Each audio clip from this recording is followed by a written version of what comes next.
Hey everyone, welcome back to Data and Donuts. My name's Aaron. I'm here with my friend and colleague, Hanna Lawler. Today we're going to talk a little bit about equity and data and how they've been able to strategize things really cool at Hanna's institution. But before we get to that, I would like Hanna to tell us a little bit about herself. Sure. I work as the Dean of Institutional Research at Santa Monica College, and I've been there, oh gosh, it'll be 13 years this year. And I'm also involved in a lot of statewide work and consulting with other colleges, primarily focused on this topic, helping practitioners engage in racial equity data, and then to start data coaching programs at different campuses related to equity data. So yeah, I'm glad to be here again. Excellent. Good to see you again. So first question, can you describe your college's efforts regarding sharing and using data for equity initiatives? Yeah, so I mean, we do a lot of the same things that other colleges do. We write narrative reports describing, like the trends and, findings on some of our equity data and evaluation of like equity initiatives. And we also do like the equity dashboard. We actually use something called Precision Campus, which is kind of like a Tableau.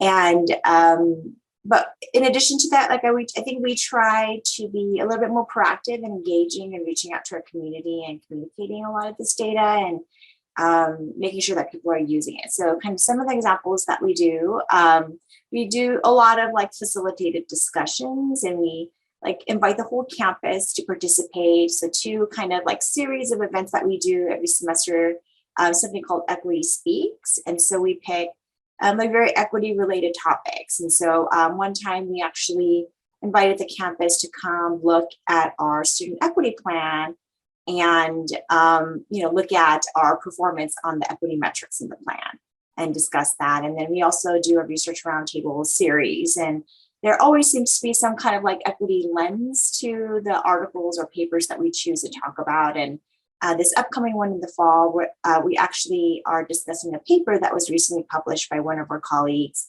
on the experience of Black students in community colleges and online classes. So we try to do that. We do a lot of presentations.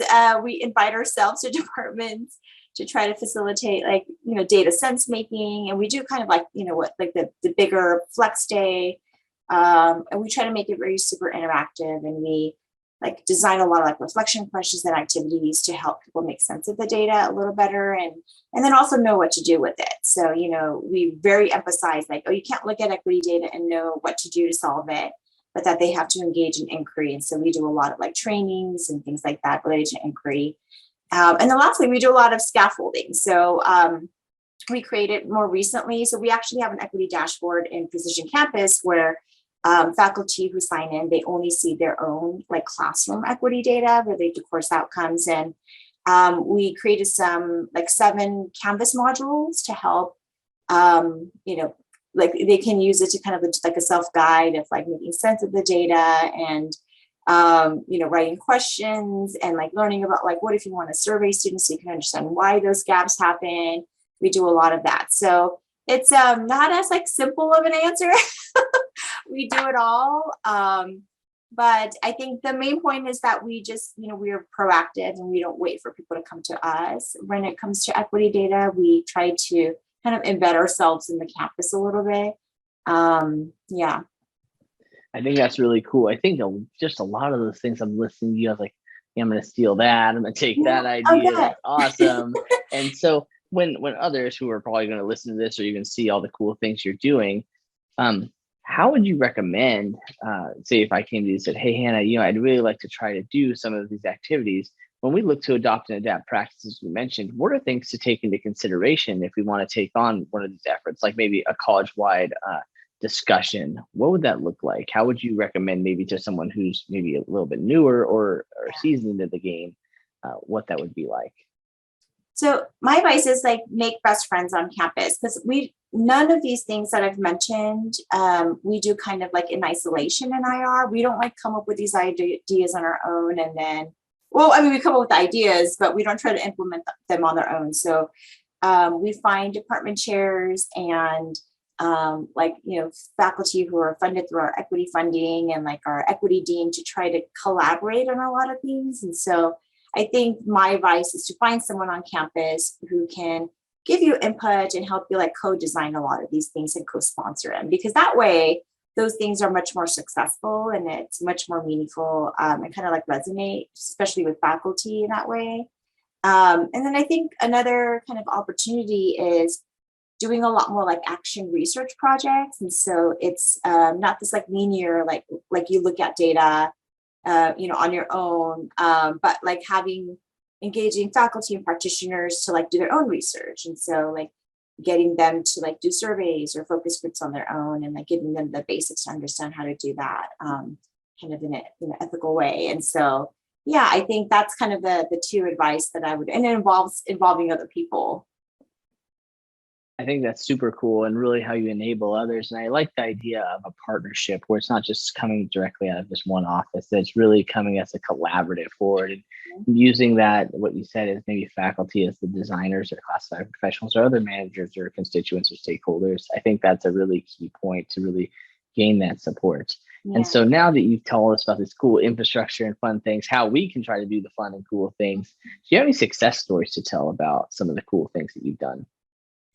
Yeah. And I don't know like how you would define cool, but I think when you interesting, say cool, interesting, yeah, like maybe more impactful. And I'm thinking of like two examples that happened more recently. I have a really bad memory sometimes. And so I can't think far back for anything that I've done last year. But, we have like for our equity funding, we have a lot of programs and projects that are funded through that program. And, obviously as a grant, you have to evaluate it and see what the effectiveness is. And so we've worked with a lot of those, programs, like for example, we use that funding to, create a rising program, which is for our formerly incarcerated and system impacted students. And so we work with those folks to create like a logic model, and like it's really a fluid logic model. It's very, a discussion and collaborative. And so we, like help them set like their outcomes, and their outputs and their activities. And I think, what we're realizing more recently by kind of like partnering with them and creating this logic model is that they're looking and they're saying, oh my gosh, my activities actually won't lead to reducing equity gaps. And so like having those aha moments feel like a success to me or interesting to me, because I think that's the point of equity data, is that it kind of like initiates that spark to make them try to reflect and do something differently. And so we've been, doing that, and that's kind of like an ongoing thing.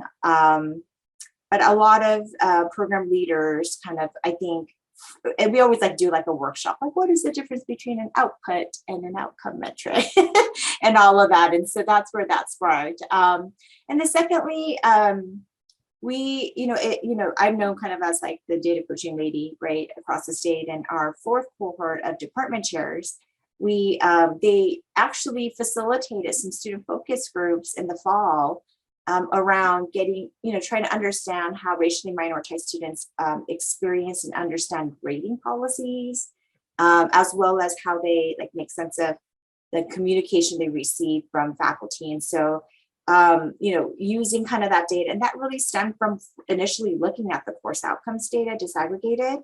And they are actually, they identified some like really big picture, like policy things or initiatives or priorities that the colleges and the departments can look at to address and see if that would like mitigate some of the equity gaps that we see. So I think anytime that it actually turns into some action or meaningful change, or even like change in people's hearts, like to me, that's successful. That's super cool. And so it goes to my last question.